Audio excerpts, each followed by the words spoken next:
જૂનાગઢમાં ગિરનાર પર્વત પર ભારે પવનને કારણે રોપવે સેવાને બંધ કરવામાં આવી છે। ગિરનાર પર્વત પર ભારે પવનને કારણે રોપવે સેવાને બંધ કરાઈ। પ્રવાસીઓના હિતમાં રોપવે સેવાને હાલ બંધ કરવામાં આવી છે। વાતાવરણ અનુકૂળ થાય ત્યારબાદ ફરી એકવાર રોપવે સેવાને શરૂ કરવામાં આવશે।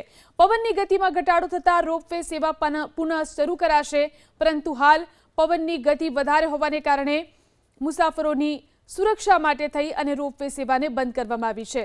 પ્રવાસીઓના હિતમાં રોપવે સેવાને હાલ પૂરતી બંધ કરાઈ છે। વાતાવરણ અનુકૂળ થયા બાદ ફરી એકવાર રોપવે સેવાને શરૂ કરવામાં આવશે। તો જૂનાગઢના ગિરનાર પર્વત પર ભારે પવનને કારણે હાલ રોપવે સેવા બંધ કરાઈ। વાતાવરણ અનુકૂળ થાય ત્યારબાદ ફરી એકવાર રોપવે સેવાને શરૂ કરવામાં આવશે। પવનની ગતિમાં ઘટાડો થતા રોપવે સેવા પુનઃ શરૂ કરાશે, પરંતુ હાલ પવનની ગતિ વધારે હોવાને કારણે મુસાફરોની સુરક્ષા માટે થઈ અને રોપવે સેવાને બંધ કરવામાં આવી છે। પ્રવાસીઓના હિતમાં રોપવે સેવાને હાલ પૂરતી બંધ કરાઈ છે।